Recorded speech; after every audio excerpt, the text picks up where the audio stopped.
गौरी ने जब प्रथम वंशियों के साथ मिलकर वह पवित्र धागा तैयार किया था, तब उसकी नीयत साफ थी। वह अपने अच्छे विहान को वापस पाना चाहती थी, उस पर हावी दावंश की काली छाया को हटाना चाहती थी।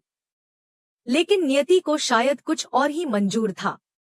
जैसे ही उसने वह धागा विहान के हाथ में बांधा, कुछ पल के लिए तो ऐसा लगा जैसे अच्छे विहान की आत्मा जाग गई हो।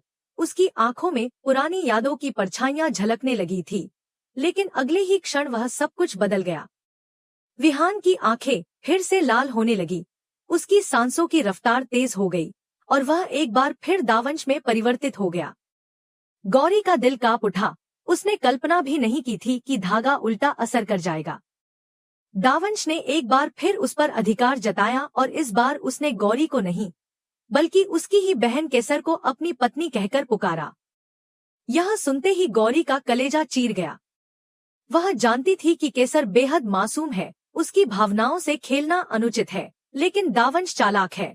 वह जानता है कि गौरी को हराने के लिए उसे केसर की मासूमियत और शक्ति दोनों की आवश्यकता है। केसर का दिल अब भी विहान के लिए धड़कता है, लेकिन उसे यह नहीं मालूम कि जिससे वह प्रेम करती है, वह अब अधम दावंश बन चुका है। गौरी ने प्रण लिया कि चाहे जो भी हो, वह अपने सच्चे विहान को वापस लाकर ही रहेगी। प्रथम वंशियों ने उसे बताया था कि एकमात्र उपाय यही है कि उस खंजर से फिर से वार किया जाए जो पहले भी दावंश को कमजोर कर चुका था। लेकिन यह आसान नहीं था, क्योंकि अब विहान पहले से भी अधिक शक्तिशाली बन चुका था। हर रात वह और भी अधिक खतरनाक रूप धारण करता। उसकी आंखों में सिर्फ अंधकार और विनाश की ज्वाला होती। गौरी को अब यह समझ में आ गया था कि उसे जल्द ही कोई बड़ा कदम उठाना होगा। इधर केसर भी असमंजस में थी। एक ओर वह विहान की ओर खिंचती चली जा रही थी, दूसरी ओर उसे बार बार अपनी बहन गौरी की आंखों में पीड़ा दिखाई देती। उसे यह समझ नहीं आ रहा था कि सच्चाई क्या है। विहान कभी उसके प्रति कोमल होता, तो कभी उसकी आंखों में हिंसा की चिंगारियां जलने लगती। उसे यह एहसास होने लगा था कि कुछ तो गलत है, लेकिन वह यह भी नहीं जान पाई थी कि वह स्वयं किसी बड़ी साजिश का हिस्सा बन चुकी है।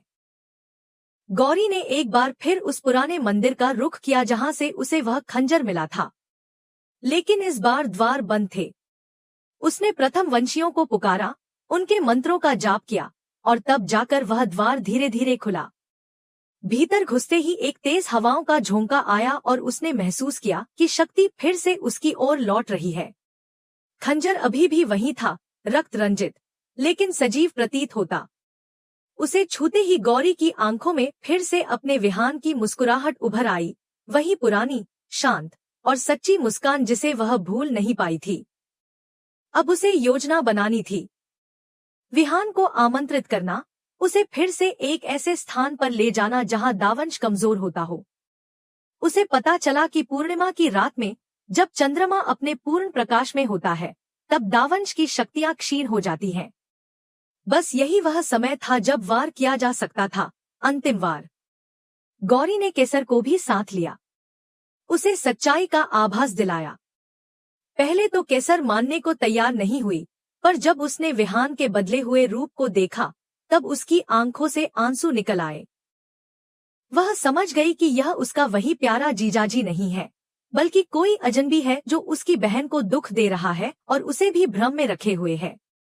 तीनों अब एक बार फिर साथ थे, गौरी, विहान और केसर। लेकिन इस बार समीकरण पूरी तरह उलझ चुके थे।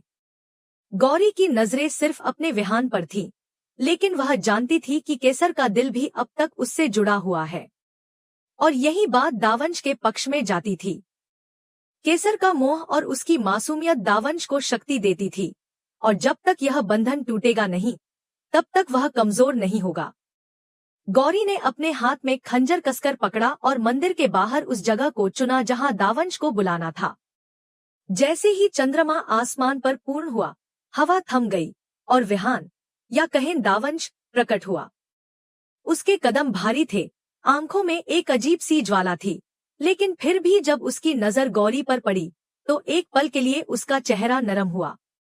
गौरी ने उसी पल उसका ध्यान भटकाया, और केसर ने उसकी आंखों में देखकर कहा, अगर तुम सच में विहान हो, तो मेरी बहन को नहीं भूल सकते। लेकिन दावंश ने गुस्से में केसर को धकेल दिया और जैसे ही वह उसकी ओर बढ़ा, गौरी ने खंजर को निकालकर ठीक उसके दिल के पास वार कर दिया। चीख की एक तेज गूंज हुई और पूरे वातावरण में अंधकार छा गया। विहान जमीन पर गिर पड़ा। उसकी आंखें बंद थी, लेकिन होंठों पर एक सुकून भरी मुस्कान थी, मानो वह अपने असली रूप में लौट आया हो। गौरी कांपती हुई उसकी ओर बढ़ी। खंजर उसके हाथ से गिर चुका था और उसकी आंखों में आंसू थे। वह जानती थी कि यह अंत नहीं, बल्कि एक नया आरंभ है। अब देखना यह है कि क्या यह वार सच में दावंश को समाप्त कर सका या फिर कोई और नई चाल अभी बाकी है। केसर जब दावंश की बातों में आकर सब कुछ भूल बैठी थी, तब उसे यह एहसास नहीं था कि उसकी एक छोटी सी चूक कितनी बड़ी आफत बनकर उसकी बहन गौरी की जिंदगी में दस्तक दे सकती है। उसने भले ही नियत से नहीं, पर अज्ञानता में दावंश की मदद की थी, और अब जब उसे अपनी भूल का एहसास हुआ, तो उसने अपने परिवार से वादा किया कि वह इस गलती का प्रायश्चित करेगी। यही कारण था कि उसने व्रत सावित्री की पूजा का बहाना बनाया और दावंश को अपने घर बुला लिया, ताकि वह उसे उस स्थिति में लाए जहां उसकी शक्तियां क्षीण हो जाए। लेकिन दावंश, जो अब तक हर चाल को नाकाम करता आ रहा था, उसे बुलाना भी आसान नहीं था। केसर ने उसके सामने प्रेम और भक्ति की बात की, उसकी आंखों में आंसू लाकर उसे भावुक किया और यह जताया कि वह अब भी उसके साथ है। दावंश, जो बाहर से कठोर पर अंदर से कभी कभी कमजोर हो जाया करता था, केसर की इस मासूमियत से धोखा खा गया और पूजा में शामिल होने के लिए तैयार हो गया। इस पूरी योजना में सबसे अहम भूमिका निभाई अर्जुन ने। वह जानता था कि सीधे सीधे दावंश से लड़ना बेवकूफी होगी, इसलिए उसने प्रथम वंशियों से एक विशेष स्यूशन मंगवाया जो एक बार अगर किसी के शरीर में चला जाए तो कम से कम 30 मिनट तक उसकी अलौकिक शक्तियां निष्क्रिय हो जाती हैं। अर्जुन ने इस स्यूशन को बड़ी चालाकी से पूजा की थाली में रखे एक ग्लास में मिला दिया और जैसे ही दावंश ने उस ग्लास को उठाया, अर्जुन ने बहाने से उसे गिरा दिया ताकि सारा घोल उसके शरीर पर पड़े। कुछ पल के लिए ऐसा लगा जैसे योजना काम कर गई है। दावंश की आंखें सामान्य होने लगी, उसकी सांसें गहरी हो गईं और उसके चेहरे पर घबराहट उभरने लगी। लेकिन यह भ्रम ज्यादा देर तक नहीं टिका। कुछ ही मिनटों में वह फिर से सामान्य हो गया, मतलब कि उसका शरीर उस स्यूशन को सह गया और उसकी शक्तियां अब भी बरकरार थी। यह देख सबके होश उड़ गए। अर्जुन, गौरी, केसर सभी चौंक गए कि अब क्या होगा। गौरी का दिल फिर से डर से कांप उठा। उसने महसूस किया कि हर बार दावंश पहले से अधिक शक्तिशाली होकर लौटता है। पहली बार जब उसने खंजर से वार किया था, तब भी वह पूरी तरह समाप्त नहीं हुआ था, और अब जब उस पर रसायन का असर नहीं हुआ, तो क्या खंजर भी उसका अंत नहीं कर सकेगा। लेकिन तभी प्रथम वंशियों की भविष्यवाणी उसे याद आई कि खंजर का असर तभी होगा जब उसका प्रयोग सही समय और सही भावना से किया जाए। अब सवाल यह था कि सही समय क्या है, और क्या गौरी तैयार है उस समय का इंतजार करने के लिए जब दावंश सबसे कमजोर हो, या फिर उसे एक बार फिर अपने प्रिय विहान को खो देने का डर सताने लगेगा। इन सवालों के बीच एक नई जटिलता और जन्म लेने लगी थी, केसर का व्यवहार। केसर, जिसने पहले अपने प्रेम के कारण दावंश पर भरोसा किया था, अब टूट चुकी थी। उसके भीतर गहरी उथल पुथल चल रही थी।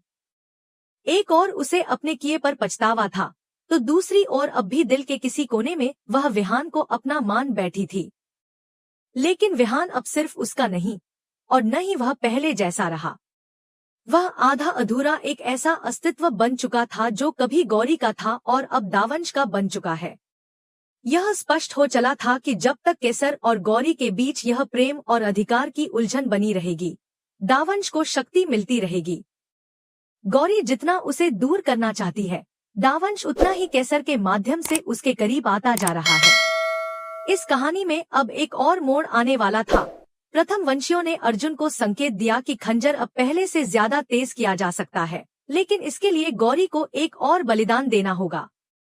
उसे अपने किसी प्रिय को खोने का खतरा उठाना होगा, तभी खंजर में वह शक्ति आएगी जो दावंश को खत्म कर सके।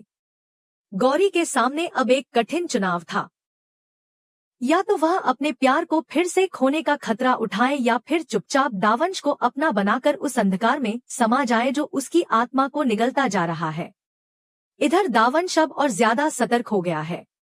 उसे यह आभास हो गया है कि कोई योजना उसके खिलाफ रची जा रही है।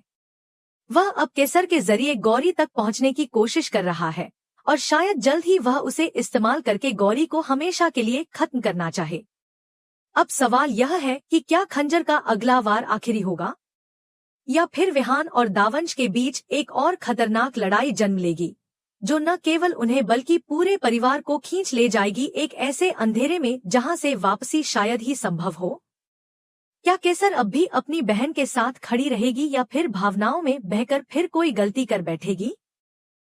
इस समय हर एक किरदार के लिए चुनौती है। गौरी के लिए यह युद्ध केवल अपने प्रेम के लिए नहीं बल्कि अपनी आत्मा को बचाने का भी है। अर्जुन के लिए यह दोस्ती और कर्तव्य के बीच संतुलन बनाए रखने की कसौटी है और केसर के लिए यह अपने अंतरात्मा की पुकार को सुनने का सबसे कठिन मौका। जैसे जैसे कहानी आगे बढ़ेगी, यह देखना दिलचस्प होगा कि क्या यह त्रिकोण गौरी, विहान और केसर किसी समाधान पर पहुंचता है या फिर दावंश सबको घसीट ले जाएगा अपने साथ उस दुनिया में जहां केवल विनाश का शासन है।